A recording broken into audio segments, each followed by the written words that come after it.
Well, it was a really long casting process. Yeah. I sent out a tape to LA, and then I got a call back, and I met a casting director in LA, and then a few months later, I met with Knight in LA, and then I didn't hear for a really long time, and then I met Knight again in Philadelphia, and he said, you know, I'm really interested in you, but I can't tell you 100%. I'm going to be completely honest, I have to look at, you know, a lot more people, and so I was like, okay. And I was like, well, when am I going to find out? And he was like, you have to wait the whole summer. I was like, what? So I waited the whole summer, and it was definitely worth the wait, though, and I'm really lucky and blessed to be able to work with such amazing people. Yeah, the casting process, I mean, it was probably started about 3 years ago, and I originally auditioned for the role of Prince Zuko. And I met with Knight for that in Los Angeles. We read together, and we had this, you know, it was a good rapport. But you know, he didn't think I was exactly right for the role of Prince Zuko, so he brought me back about 6 months, almost a year later, to read for the character of Sokka. And then we did a chemistry mix and match, and as soon as this little one and I read together, just kind of had this brother-sisterly dynamic, and it just worked from the get-go, and we got the roles.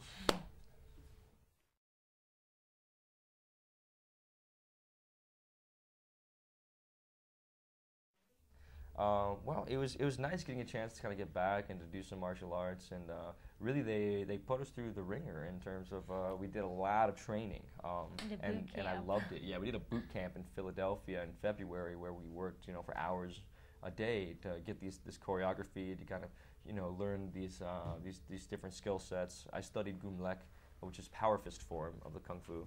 And it was so much fun to be able to do that, as well as some wrestling, some grappling, and stick fighting. So it was really fun to get a chance to, you know, learn a whole new skill set for this film. I've done ice hockey my whole life, so that really helped me. But I learned Tai Chi and Kung Fu, and the great thing about acting, like Jackson said, is learning something new. And I loved it. And after this tour and all the craziness is over, I'm gonna still do it. Which is kind of a bad thing. She's really violent. She beats me up all the time.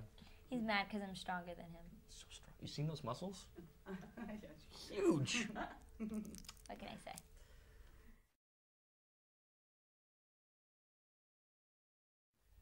I mean, there's so many different things, you know. Like, I think, you know, M. Night's the perfect director for this film because, yeah, he's such a spiritual man.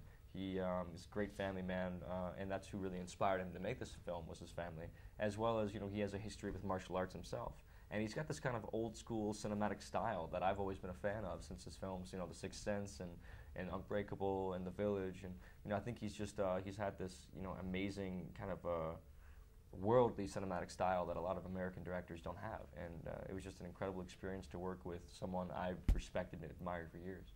I agree. It's a huge dream come true to be able to work with M. Night. And, he's such an amazing person and an amazing filmmaker. And especially, you know, these great producers like Sam Mercer and Frank Marshall. And there's just a huge dream team on this film, and I'm really lucky to be a part of it.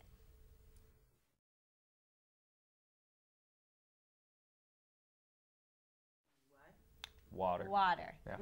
Boom. Definitely water. I think it's the most interesting because, you know, unfortunately there are tsunamis, and if I could waterbend, I would definitely stop them. And it also heals people, you know, so they can be both. They can be, you know, dangerous but also healing. It's the most prevalent element, you know, on Earth. It's makes up 80% of the Earth and makes up 80% of our human bodies. So I think, you know, there's something to be said for living like water. Bruce Lee talks about it in his book, Artist of Life, and there's actually a really nice speech in The Last Airbender where Master Paku kind of explains why the element of water is so fundamental in our everyday lives.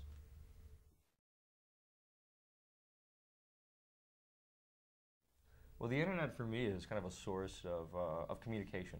You know, it's communicating between my family members, you know, who are all spread out. You know, now that I'm on this world tour, I can communicate with them via email, via Skype.